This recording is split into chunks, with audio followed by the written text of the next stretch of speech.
6-ാം ദിവസം തന്റെ സ്വരൂപത്തിലും സാദൃശ്യത്തിലും മനുഷ്യനെ സൃഷ്ടിച്ചു. എല്ലാത്തിന്മേലുള്ള അധികാരവും അവർക്ക് നൽകി. എന്നാൽ അനുസരണക്കേടിന്റെ ഫലമായി ഏത് തോട്ടത്തിൽ നിന്നും പുറത്തായി. അടുത്തതായി മോശ. അമ്രാം യോക്കേബേൽ ദമ്പതികളുടെ മകനായി ജനിച്ചു. പ്രതികൂലങ്ങൾ നിറഞ്ഞ സാഹചര്യത്തിലും ദൈവം മോശയെ ഇസ്രായേൽ മക്കളെ വിടുതലിനായി ഉപയോഗിച്ചു. കൊടുകുടിയിൽ ഇറങ്ങി കൽപ്പനകളെ മോശയ്ക്ക് കൈമാറി.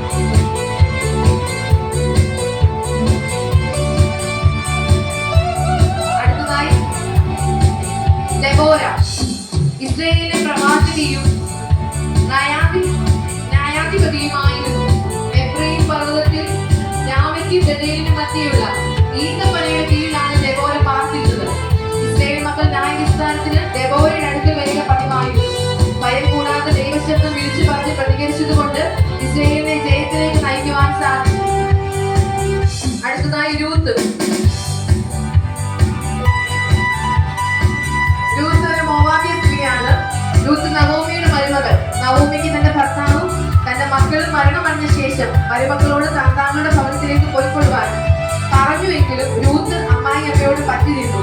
ഭാഗ്യവശാൽ യവത്തൊയ്ത്തിന്റെ ആരംഭത്തിൽ ബേത്ലഹേമിൽ ബോവസിന്റെ വയലിലെത്തി. അവൾ അവന് ഭാര്യയായി തീർന്നു. അങ്ങനെ യേശുക്രിസ്തുവിന്റെ വംശാവലിയിൽ രൂത്തും സ്ഥാനം പിടിച്ചു.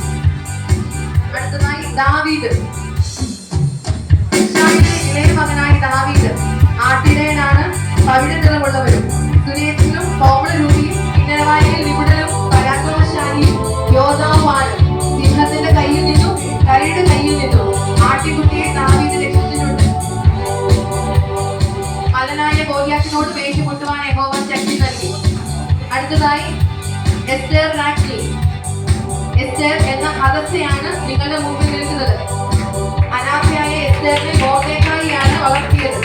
അസ്തി രാജ്ഞി അഹശ്വേരോശ് രാജാവിന്റെ കൽപ്പന അനുസരിക്കാത്തത് മൂലം രാജ്ഞി സ്ഥാനത്ത് നിന്നും അവരെ നീക്കുകയുണ്ടായി. പകരം എസ്റ്ററിനെ ആ സ്ഥാനം ലഭിക്കുകയും ചെയ്തു. എസ്റ്ററിലൂടെ യഹൂദ ജനം രക്ഷ പ്രാപിക്കുകയും ചെയ്തു. അടുത്തതായി എലിസബത്ത്. സെക്കറിയാവിന്റെ ഭാര്യയാണ് എലിസബത്ത്.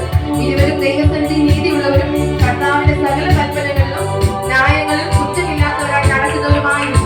വളരെ പ്രായം ചെന്ന ശേഷം എലിസബത്ത് ഗർഭം ധരിച്ചു. 5 മാസം ഒളിച്ചു പാർത്തു.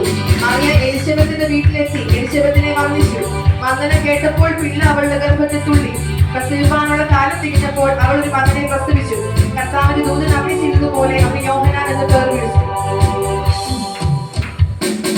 അടുത്തതായി യോഹന്നാൻ സ്നാപകൻ.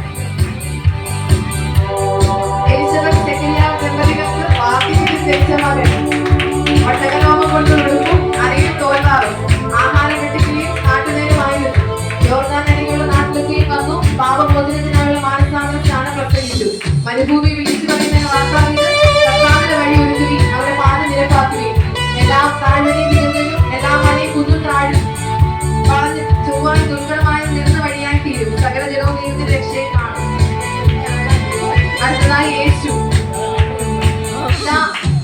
തിരുവഴുത്തിൽ എന്നെ കുറിച്ച് പറഞ്ഞിരിക്കുന്നു. ഞാൻ വിശ്വസ്ത സാക്ഷിയും സകല സൃഷ്ടിയുടെയും ആദിജാതനും രാജാക്കൻ അധിപതിയും അൽഫയും ഒമേഗയും ഇരിക്കുന്നവനും ഇരുന്നവനും വരുന്നവനുമാകുന്നു. ഞാൻ അത്ഭുത മന്ത്രി, തിരുനാം ദൈവം, നിത്യപിതാവ്, സമാധാന പ്രഭു എന്ന് പേർ വിളിക്കപ്പെടും. എന്നിൽ വിശ്വസിക്കുന്ന ഏവനും നശിച്ചു പോകാതെ നിത്യജീവൻ പ്രാപിക്കേണ്ടതിന് പിതാവിനെ നൽകുവാൻ തക്കൊണ്ട് ലോകത്തെ സ്നേഹിച്ചു.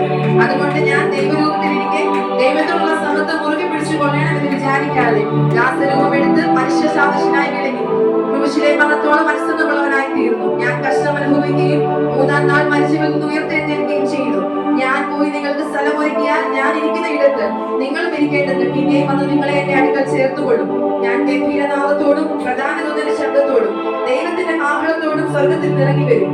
എന്നിൽ മരിച്ചവർ മുൻപേ ഉയർത്തെഴുന്നേൽക്കുകയും ചെയ്യും. പിന്നെ ജീവനോട് ശേഷിക്കുന്നവർ അവരോട് ഒരുമിച്ച് ആകാശത്തിൽ എന്നെ എതിരേൽപ്പാൻ മേഘങ്ങൾ എടുക്കപ്പെടും. ഇങ്ങനെ നിങ്ങൾ എന്നോടുകൂടെ ജീവിക്കും.